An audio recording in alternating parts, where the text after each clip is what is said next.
Okay, Councillor, you're good to go. Thank you. Everyone, welcome to the Ward End Ward Forum meeting. Before I start, can I remind everybody that the meeting will be webcast on the council's internet site, that member of press and public may record or take photographs except for where they're confidential or exempt items. So can we just do a quick introductions first? Obviously, I believe you all know who I am, Councillor Mohammed Aikhlaq, representing Ward End. We'll start with Jamie first. Good evening, my name's Jamie Tennant. I'm here on behalf of Liam Byrne MP. Yeah, Mohammed. You're on mute, Mohammed. It seems to go mute all of a sudden. Sorry about that. Mohammed Ishaq, Washwood Heath Association Community Interest Company. Thank you. Rashta. Hi, Rashta Buck, Community Development Manager working for St Margaret's Community Trust, the Unity Hub. Thank you. Natalie. Hi everyone, I'm Natalie. I'm the Community Development Worker for the Neighbourhood Network Scheme in Hodge Hill. Yeah. Pat. Pat White from the Neighbourhood Development and Support Unit, part of Birmingham City Council. I've got, is it Patricia? Yes, hi, Patricia, and I live around. I live in Warbank Road, so I'm a resident of Ward End. Thank you, Diane.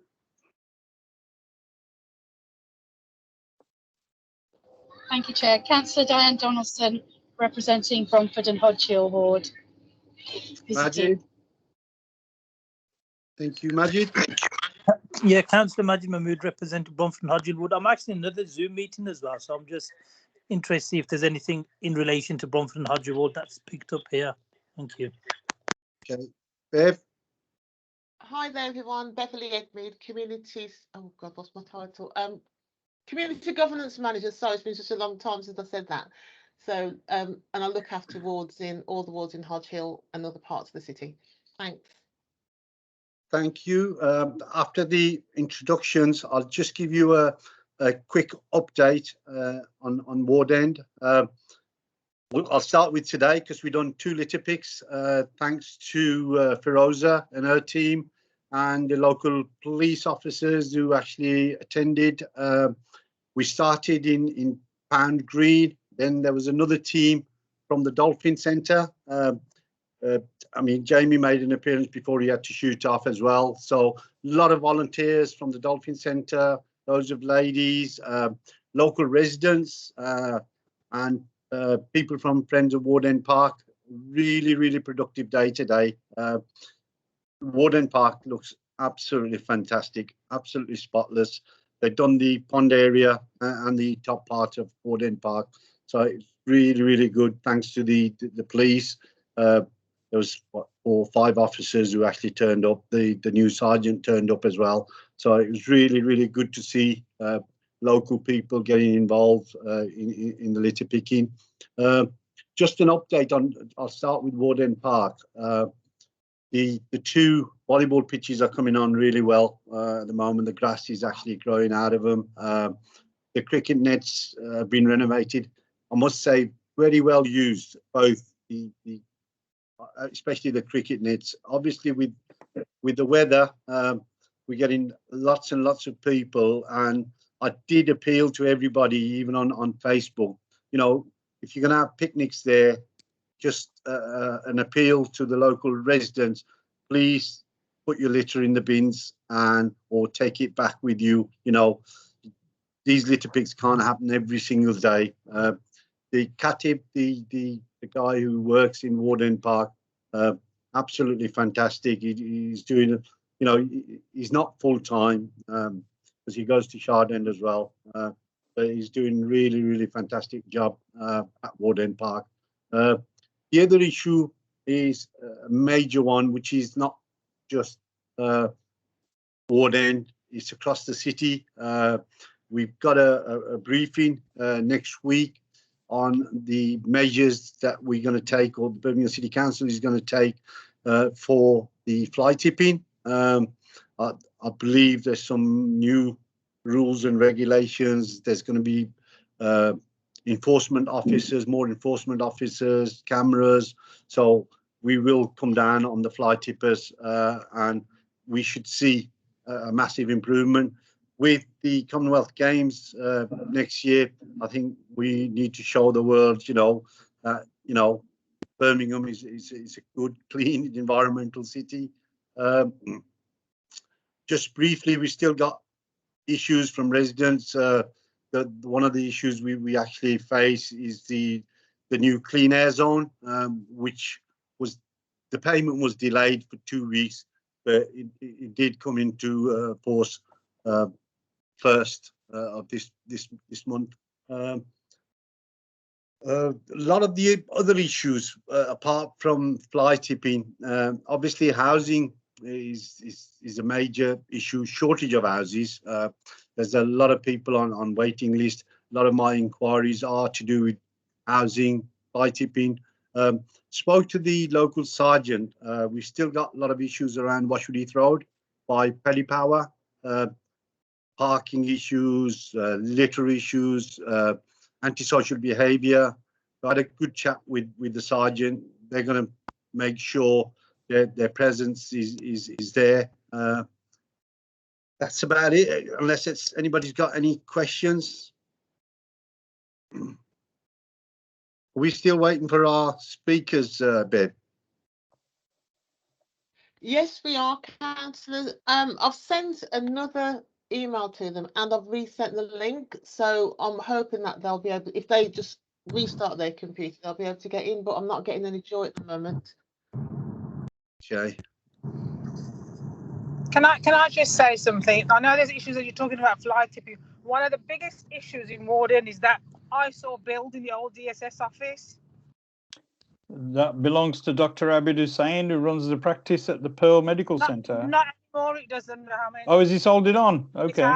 It's an eyesore, it's an issue, it's dangerous, it's a hazard, and are we waiting for a major accident to happen before anybody gets do something about it? It is a real issue in the neighbourhood. It's creating a whole heap of other fly tipping issues.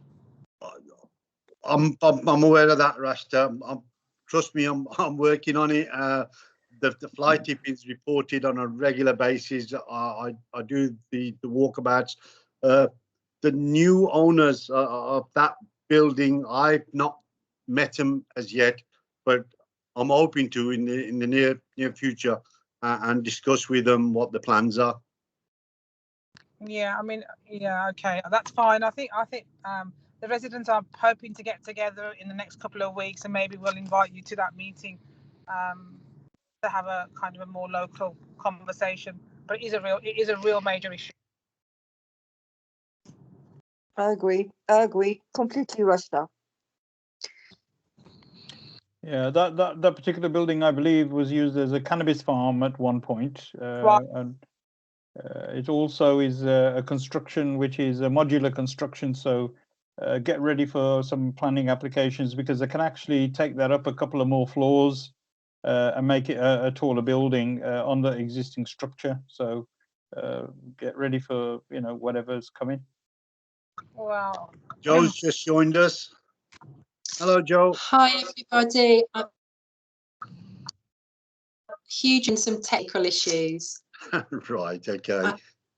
I can't see anybody, but hopefully you can see and hear me.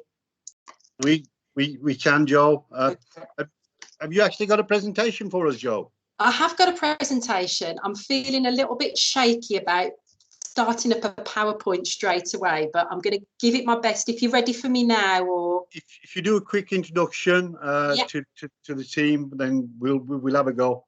Brilliant. Okay. So hello everybody. My name's Jo Burrell. I'm the coordinator for Birmingham Community Matters. The reason I'm here late, but I am here, is to talk to you today about the Celebrating Communities Fund. This fund is administered by Birmingham City Council, the Neighbourhood Development Support Unit. But the reason I'm here today is we've been selected, Birmingham Community Matters has been selected alongside Locality, which is a national charity, to provide the specialist support to groups within your area in making their applications to the fund. So I'm going to try and fire up this. I'll try and fire up my presentation. Okay, can I ask Joe, just before you start, can I ask everybody to turn their cameras off and go on mute? That might help with your presentation. Brilliant, that's great. I'll do that as well. Thank you. Okay. All right.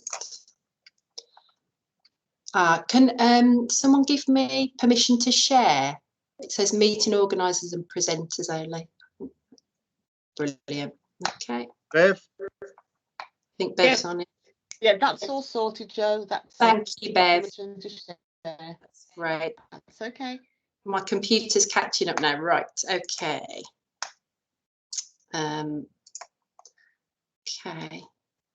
Gosh. Sorry, everybody. I'm having a technical nightmare here.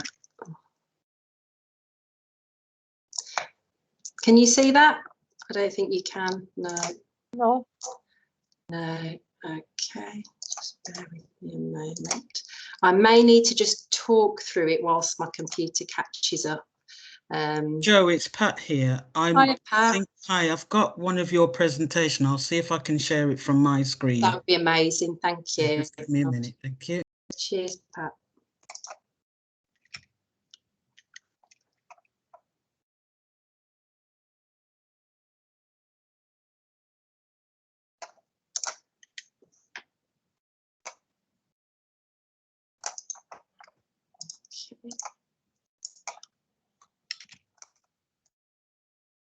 Okay. Actually, I may be able to share it. Thanks for all your patience, everybody. This look. Yeah. It's on there. It's on there. Yeah. Is that yours, Pat?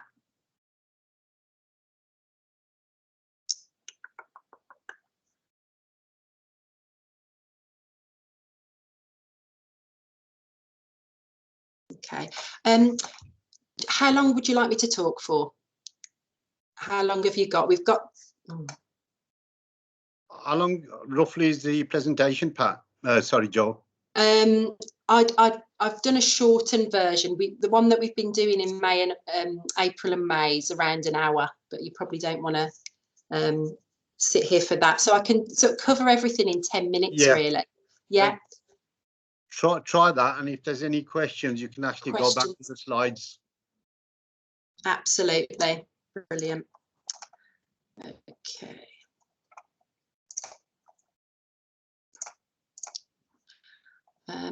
I can't see anything on. We can't either at the moment. Oh, not just me then.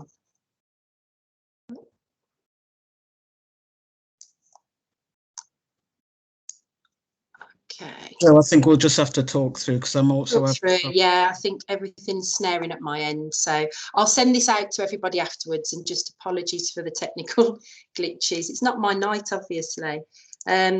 Right, so hopefully you're all aware of the Celebrating Communities Fund.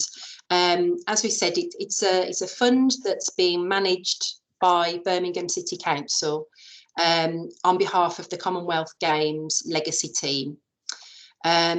It's around, I think it's around £1.8 million, and that's to be distributed amongst all 69 wards of the city. The fund is looking to support projects that are very locally based. It's all about local priorities, local activities, and getting local people together.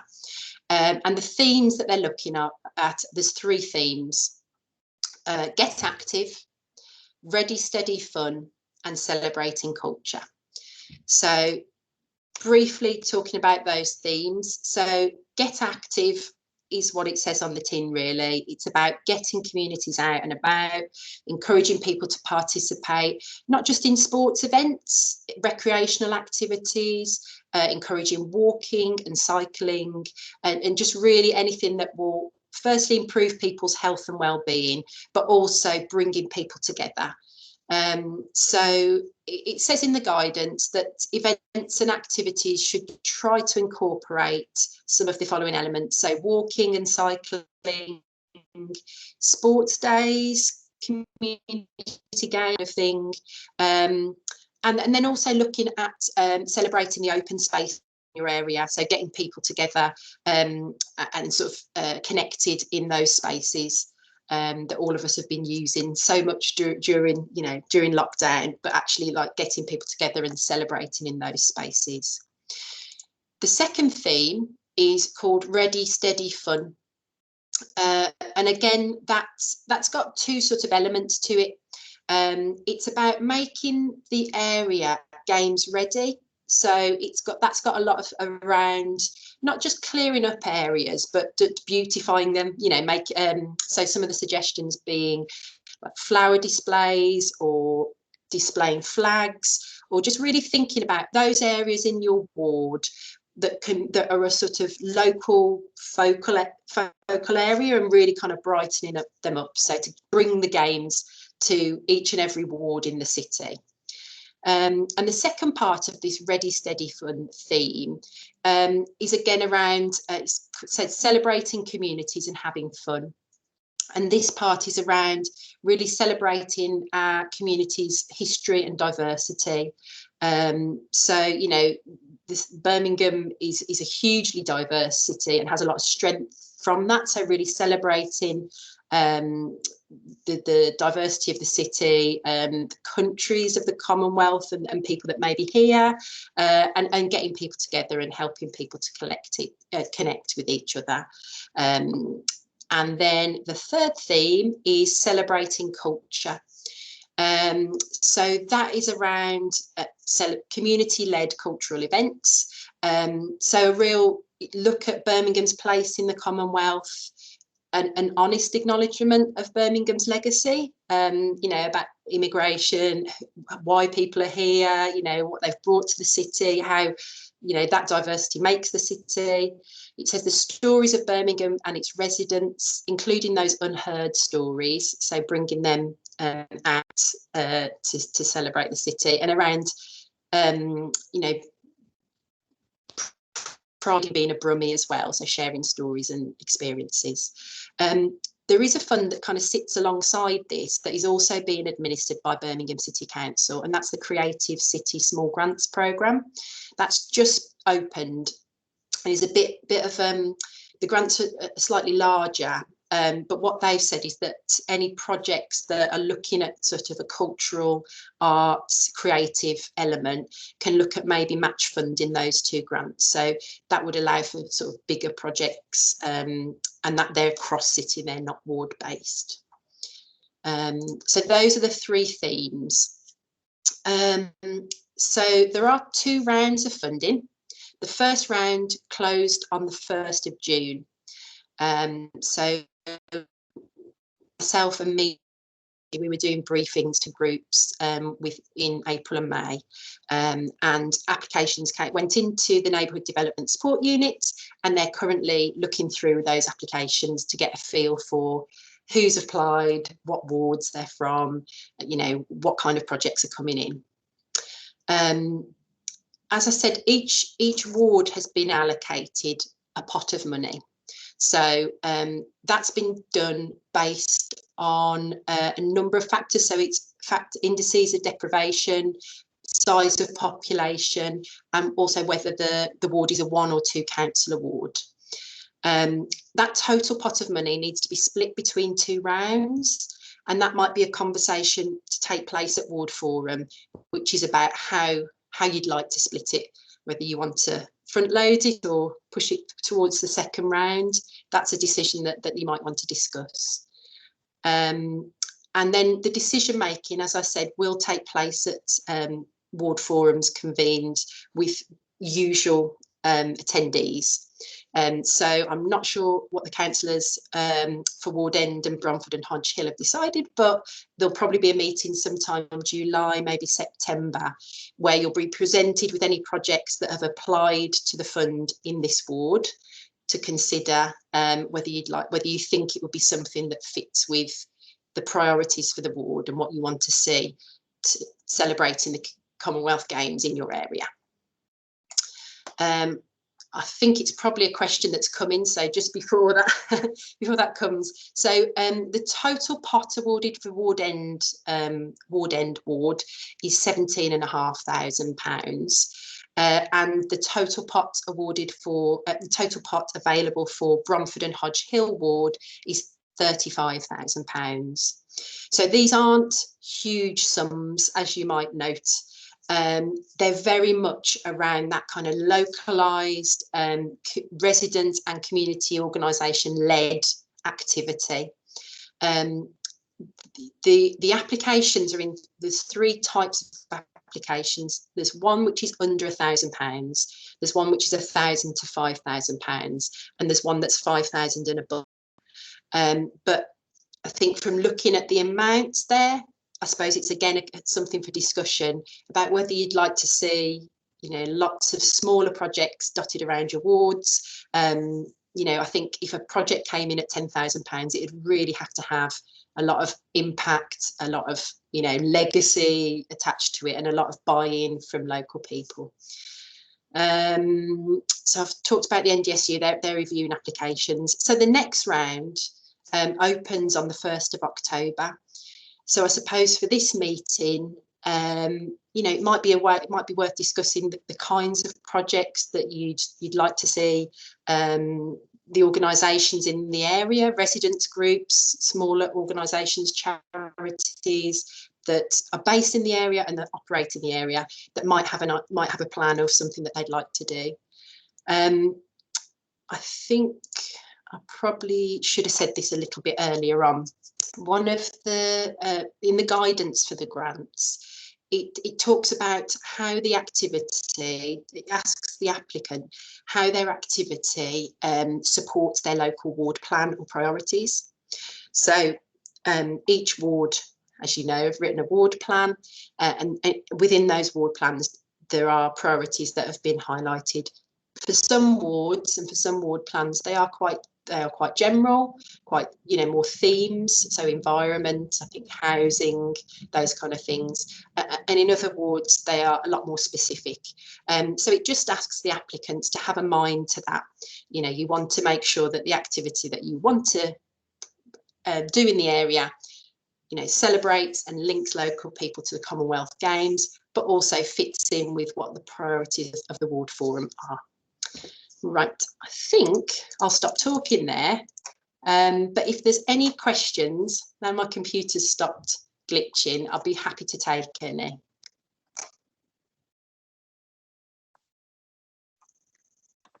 Any questions from anyone? I'll start, Joe, with one that sticks to mind. Ward End, especially Ward End Park, is more or less central to the other wards like Bromford and Hodge Hill and Aikhlaq. Would you advise, because mine's a single member ward, would you advise that rather than putting in for an application for a bigger pot, that they can apply in the other wards for the activities that which will benefit obviously residents of other wards as well? Just yeah, sorry, I missed the first half of that, councillor, but I think you said that you're close to other areas. So if there's an organisation that wants to apply in more than one ward, is that right? Yeah, that's correct. Sorry. Yeah, I think in some wards, I think in some wards councillors have actually sort of talk to each other, similar to like what you've done here with Bromford. You know, some wards and some councillors are talking about pooling the money. As it stands, if an organisation wanted to apply in Ward End, but also say wanted to apply in Bromford and Hodge Hill and maybe you know, another ward, they would need to put an application in to each ward forum. It could pretty much be the same application, but it would need to consider the ward priorities, which may differ for each ward. I don't think they really will, but it would need to sort of allude to that. And I suppose the second thing to say on that is the decisions are made by the usual attendees of the ward forum. So those attendees, I suppose, need to feel satisfied that they will get the benefits in their ward if the project is split over a few wards, if that makes sense. So they'll have to feel, because if one ward doesn't, then I suppose they don't want to support it. So I don't know if that's helpful, but I think any questions, anyone? Yeah, I've got a question. I think following on from Councillor Aikhlaq's point, what it is that you've got large resources within areas like either buildings and or open spaces, and they will attract people from miles around, and maybe not 2-3 wards, maybe 5-6 wards. The thing is to put multiple applications in, duplicate almost, as you say, if they match those particular ward priorities. What would happen is that because of the timeline of making decisions and what have you, is not knowing what you're going to actually get at the end of the day. You might make 4 or 5 applications and get nothing from all the others and only from the one.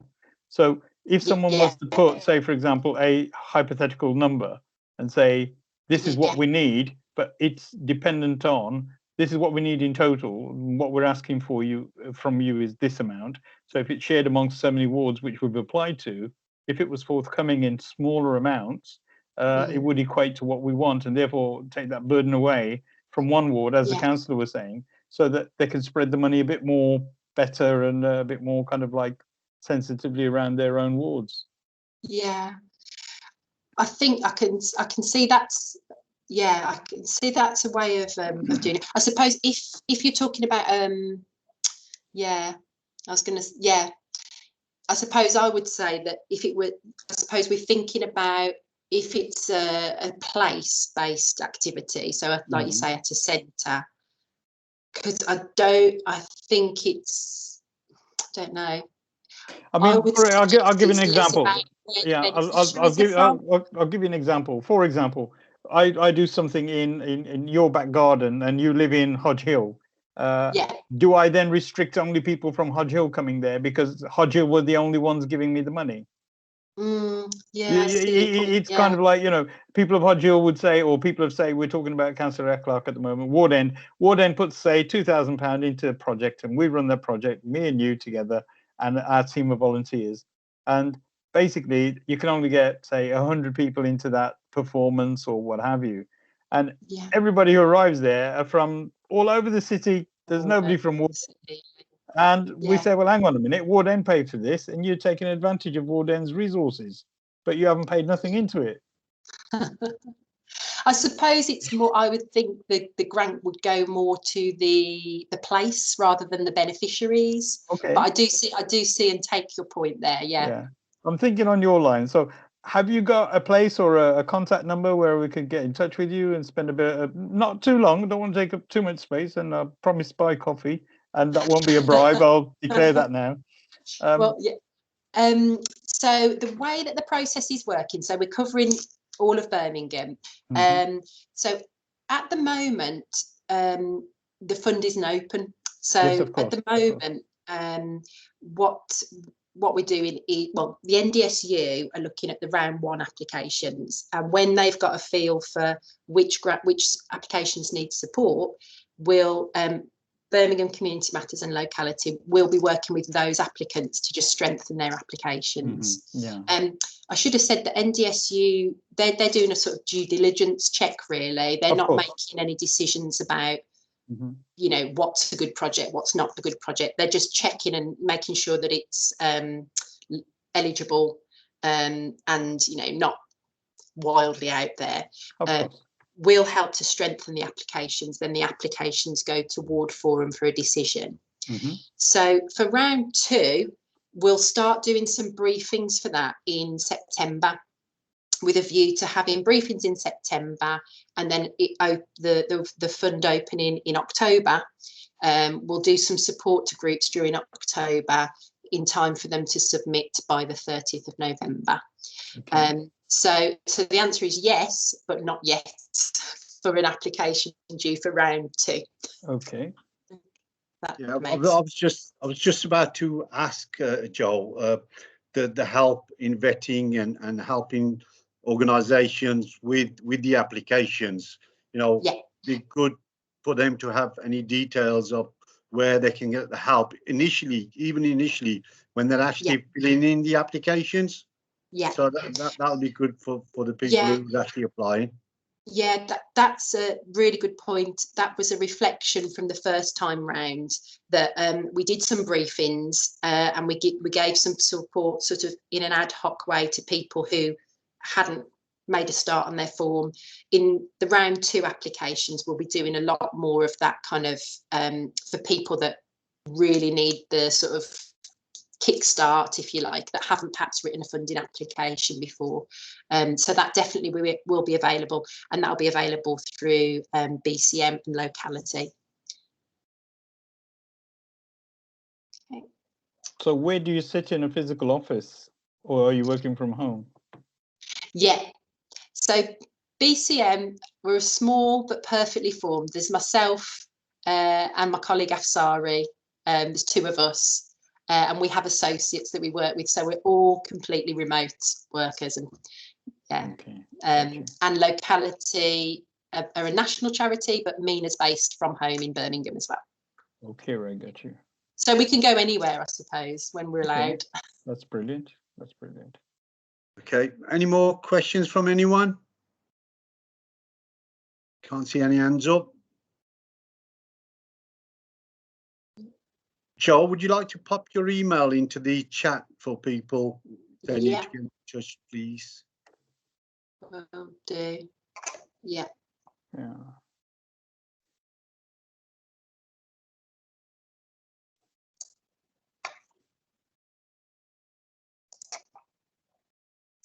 I'll do it when my computer starts. Sorry, Joel, just put something in the chat. I don't know if you can see the chat box, the link. I can't see it yet. No, sorry. Application forms, how to access them, and there's a short video details on how to apply. Thank you, Pat. Thanks, Pat.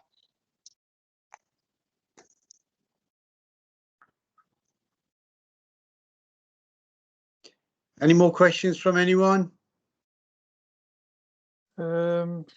The other fund that you were saying, which was citywide based rather than ward based, and could act some funding could act as leverage for kind of like basically match funding.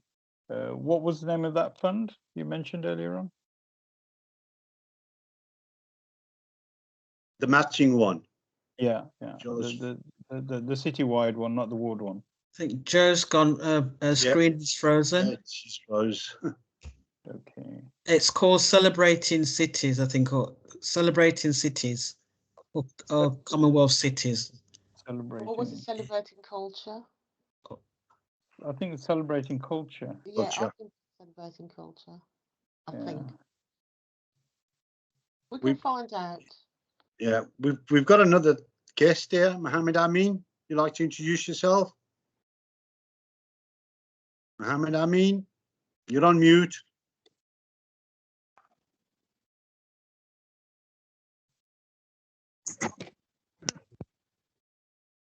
My name is Mohammed Amin. I'm the chair of Cllr Community Welfare Group. So I am a bit of a traitor. I'm like from the other part of the ward, but as the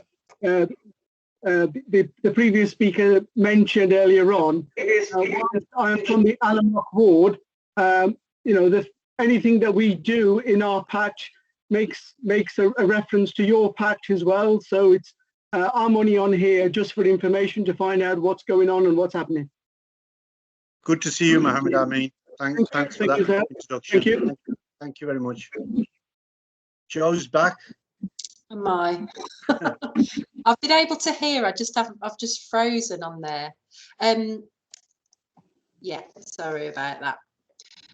I will send the whole presentation and all the links straight away after this meeting. So I do apologise because it's frustrating if the full information is not in front of you.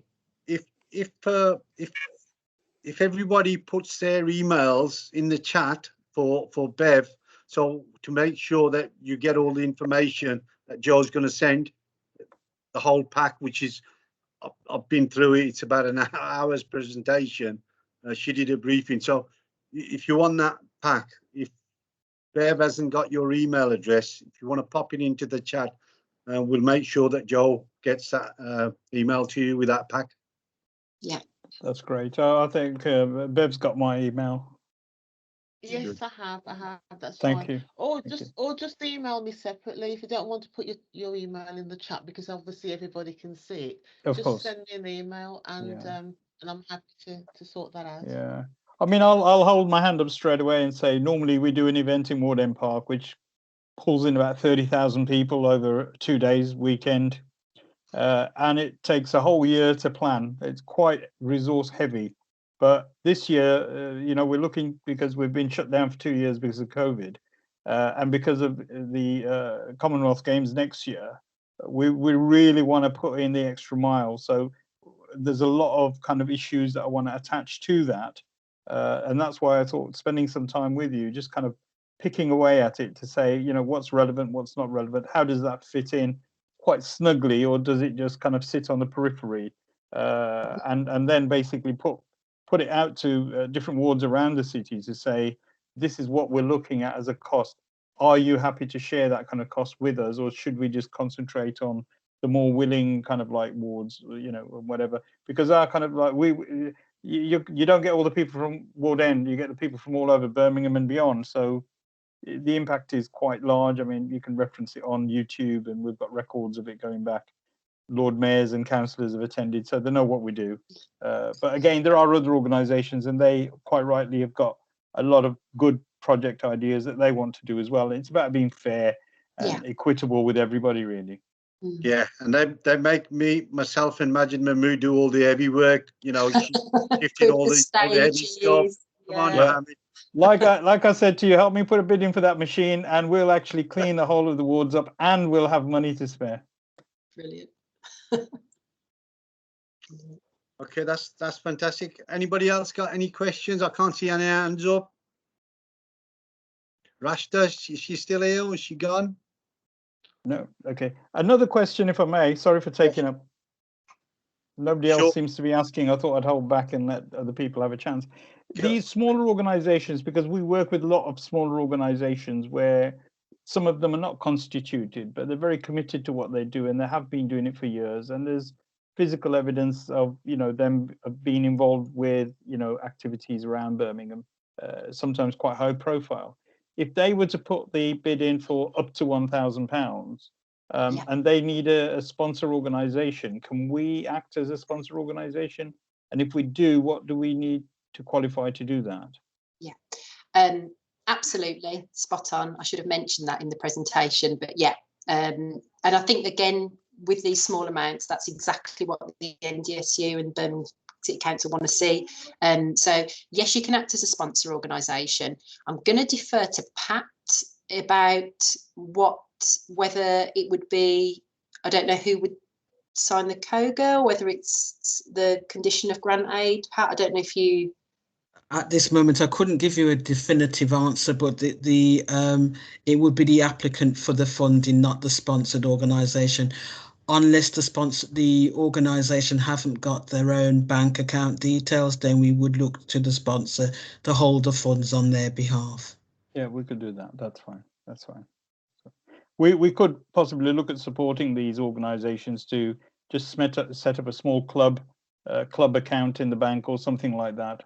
So that to kind of like alleviate any issues. Yeah. Okay.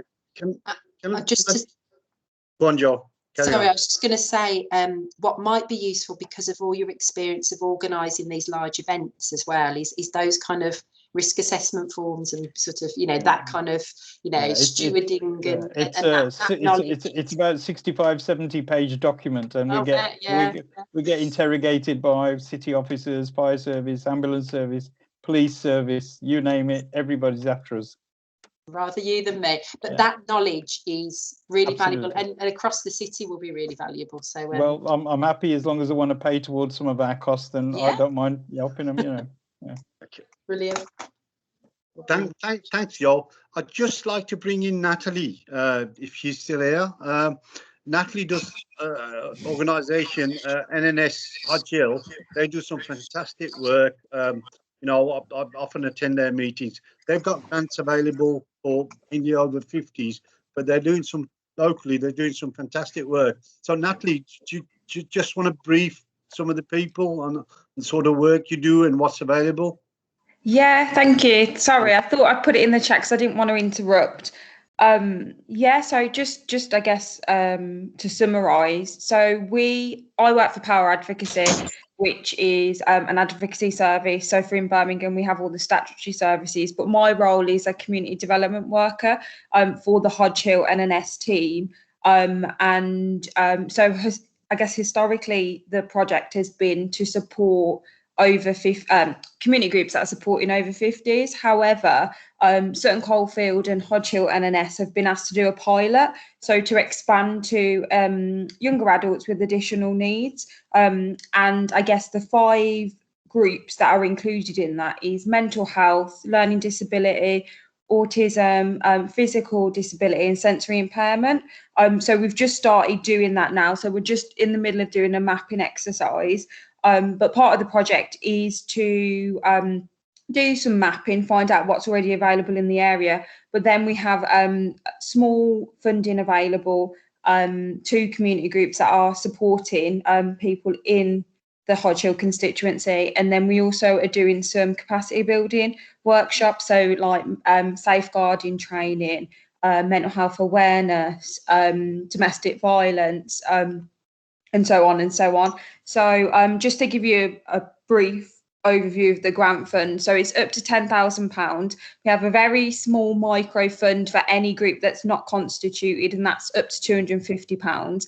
Anything over 250 and up to 10,000, you do need to be a registered charity, a CIC, constituted group, and there's 5 outcomes, so you do need to meet at least one of them, and that's social participation, healthy lifestyle, maximising income, housing or carer support. So I guess most groups tick at least 2 of them, but it's as long as you're meeting at least one of them, then that's, I guess, grounds for you to meet the criteria. And I guess if you need any further assistance with your application, we have a grants officer that supports with pre-appraising the applications before they go to the grants panel. And I've dropped my email in the chat. So if you do want to find out more about it, yeah, just drop me an email and we can either set up a separate meeting or I can send you the application forms. Fantastic. Yeah, I'd value a meeting with you because I've got some ideas for you which will take your money a lot further. Amazing. Yeah, can't wait. Yeah. I haven't got your email, but if you pass it on to Beverly will send that to me. I think. Mohammed, it's in the chat. Okay, let me just have a look on here. If you look just on the chat and just take a photograph or just copy. Yeah. Okay. In the chat. But I can send it out. Could you please, do a Bev? summary and send things out to people? Yes. Thank I you. will do that. I'll put all the information together and send it out. Yeah, Natalie, what I'm thinking of doing with a lot of things is actually turn it into almost like a photo story kind of like instruction, and then we do it in different languages as well. So what happens is that you're very inclusive and you get into groups that you normally wouldn't get into very easily. Amazing. Sounds really interesting. Okay. Look forward to meeting you. And you. Okay. Anyone else? Any questions? No? No. Did Rashta disappear then? Rashta? She was in a car when she was on there, but Yes, I did notice. I did notice. Okay. Any other business? Anyone? Before I close the meeting? I just wanted to say I didn't realise you were at the park as well today. I was with Maxine from the Dolphin Women Centre, and I didn't realise you was there. I must have been. I was literally right by the pond, but I'm shattered. I only did an hour's litter pick, but I do second what you said about how clean it is now. Yeah, volunteers have done an amazing job. And I take my hat off. That's the first time I've done a litter pick. And as I said, I'm shattered. That was my second one, Natalie. Was it? Oh, Yeah, gosh. did one with Feroza and a couple of police officers and the council workers. We did it around Pound Green. We had about 15 bags full. I think I seen photos on Facebook of that one. Yeah, I put them up then. As soon as we'd finished that, I went up and met the new sergeant first, then obviously spoke to Maxine, and I was going around and watching everybody, and oh, it's fantastic. And you know, one of the major things, there was a lot more females than males with the litter pick, so it's really encouraging. I mean, Maxine is doing an absolutely fantastic job at the Dolphin Centre, and all the women, they were really G'd up, and they couldn't. One of the girls, she was in the pond on the far side, Natalie, and I said, "Don't lean over." She said, "No, I'm fine," and she was actually cleaning the pond. No. Well, Maxine was saying that the gentleman that was there today took out 6 bags of plastic, filled up 6 bags of plastic from either a couple days ago or from today, and I was just like, oh my gosh. Like, that's so much. And I filled just under 2 bags, and I thought I was going to die. I thought I was going to collapse. Okay. But it shows, what I said to Maxine is, it just shows you that even if you've only got half an hour, how much you can get done and how much of a difference it makes, because it looks so green and it's such a lovely park. And to be honest with you, a couple of days ago, they done the lawn, so you know they've mowed. So it's looking fresh. It was looking fresh, and you know the tough part of it, unfortunately, because of this weather, everybody's out picnicking, doing the picnics and family, and unfortunately, I had a look round, and a lot of the bins were actually empty, because Katabi does a fantastic job, the park keeper who's only part-time, and it's a shame. If they were full, I could understand and I could report them and I can get them, you know, emptied more frequently, but you know, they'd just rather leave them just lying around, you know. Why not put them back in the car, put them back in the bag and take them home, you know, or put them in the bin. But absolutely fantastic job done today. Didn't know you was there, Natalie. I must have missed you. I don't know how, because I came late. I got there at like 11:45, and then I was gone by like 10 to 1. So I was basically with Maxine the whole time. All right, okay. Because Freddie was there. Yes, I seen Freddie. So I seen him for like 10 minutes. And is it Mike? Yeah, Mike, the chair. Yeah, I spoke. Warden Park. I was walking around with Mike Wheel. Yeah, I seen him doing like a video recording with Freddie, and then I just went off litter picking, and as I said, I was exhausted at the end of it. Yeah. You know, Mike Wheel was the parks manager before he retired. Oh, I didn't know. No, I didn't know that. Yeah, we worked together in a previous life. Oh wow.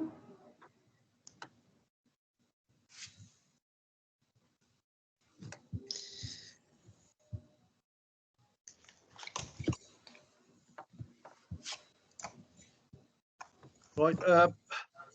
The only other update, and I'm sure we'll hear more of it Monday with the Bromford and Argyll Ward Forum, was just like to thank Majid Mahmood, and the NHS staff. We had a pop-up clinic at the Ward End Library for about 7 days last week. It was scheduled to finish on Saturday, but the demand was so much, we got them to come back on Monday as well. Vaccinated just over 1,700 people. And, you know, thanks to Majid, he was phoning people at home, and we were trying to transport some of the people, you know, some of the elderly who weren't vaccinated. Absolutely huge success. So it was fantastic to see, and the staff were absolutely brilliant. And to be honest with you, because it was just for over 18s, we had people there from Nottingham, Derby, Gloucester, Coventry, you know, from all over the country, and we didn't turn anybody away. And Monday it was just for people from B36, B34, B8 and B9 areas. So we got a lot of the locals done as well on Monday. So a real success story that was. It's really good. Right, any other business, anyone? Sorry, I just want to say that I saw the line for the vaccination last week, and I thought it was absolutely fantastic. I asked some information on one of the guy that was there. Brilliant. I think it was a fantastic idea to do that. Okay, thank you. So well done. Thank you. Any last words from anyone before we close the meeting? Thanks for putting this meeting together, and thanks for pulling everybody who's going to be kind of helping us into the future. And hopefully we can give each other support in achieving the things that we're hoping to do. Let's hope so. You know, if there's any money available that's going to help our communities. Yeah, I don't think it's all about money. I think it's money helps, but I think it's all that hard work and communication brings it together. It is, but it's going to benefit the local residents. Yeah. That's what I meant to say. Thanks to everyone, Pat, Mohammed, Natalie, Joe, those still here, yeah, Bev, for organising the meeting, and the participants, you know, Patricia, and thanks for Jamie for coming, and thanks to the two councillors from Bromford and Argyll for attending. Do you want to say any last words? Majid, Diane? Thanks for inviting us, and it's been very informative. And thank you, Joe, Natalie, Pat, Bev, for participating. Okay, thank you. Bye-bye.